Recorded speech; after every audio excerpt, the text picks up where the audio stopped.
basher, umabot ako ng 1 million dahil kay Diwata. Para sa inyong lahat. Sarap. Yung panola ko. Pag nakita ko siya, yung isa para ito sa kanya. Huwag nating i-normalize yung ganong klaseng gawain na parang normalize natin yung pag-inom ng alak, which is kasi ang dami kasing mga bata ngayon na easy access na lang sa internet, easy access na sa social media, at kung mga bata ang nanonood nun ay parang sa tingin nila ay parang normal na yung ginagawa ni ate, which is hindi.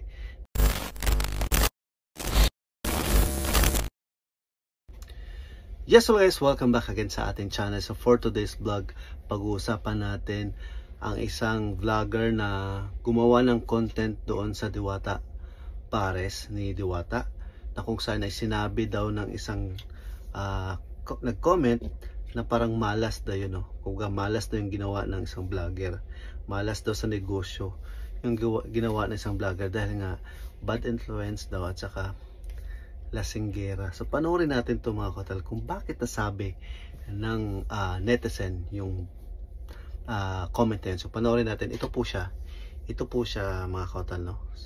So ito po siyang babae na kumain sa Pares Overload ni Diwata at uminom ng alak. So panoorin natin ito mga kotal. Let's go. Followers, basher, umabot ako ng 1 million dahil kay Diwata.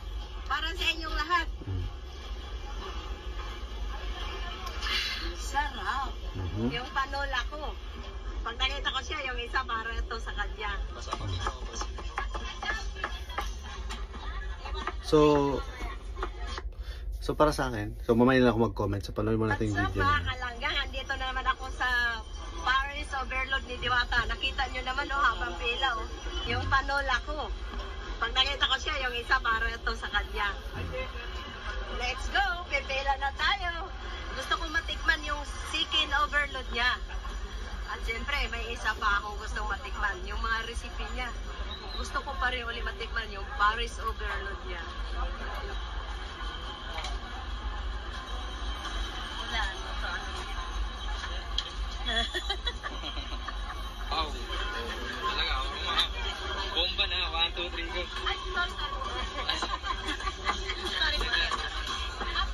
Bomba na. May chicken na. May barbecue pa. May Pares na. Tara.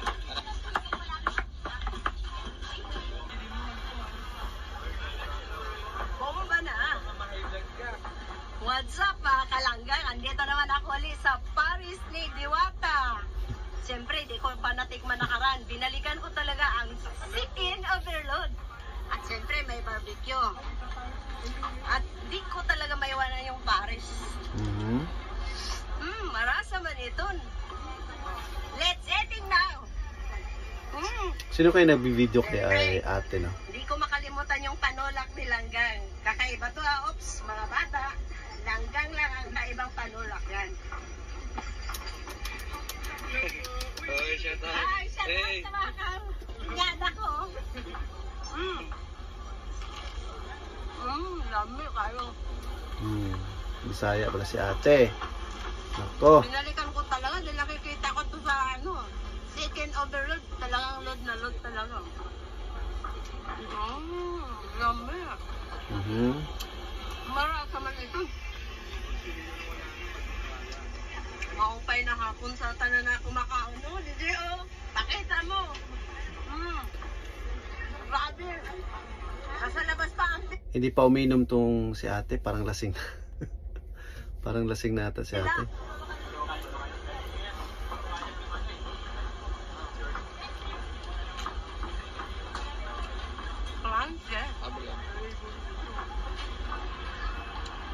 Para to sa'yo at para sa mga nanonood ngayon.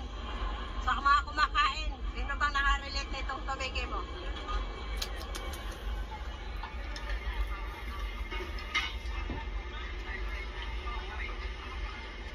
Bomba na, shot puno na.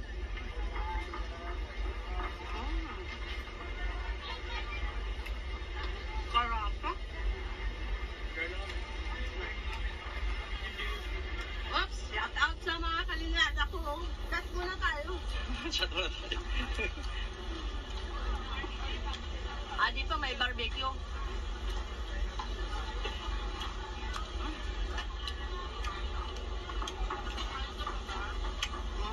Natikman ko yung chicken overload. 200% sobra. Karasa.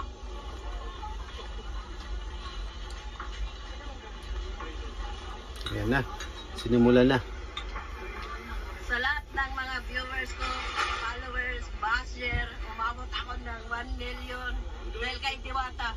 Para sa inyong lahat. Sarap. So, yun no mga kautal no. So, para sa akin wag nating i-normalize yung ganong klaseng gawain na parang normalize natin yung pag-inom ng alak, which is kasi ang dami kasing mga bata ngayon na easy access na lang sa internet, easy access na sa social media, at kung mga bata ang nanonood nun ay parang sa tingin nila ay parang normal na yung ginagawa ni ate, which is hindi, 'di ba?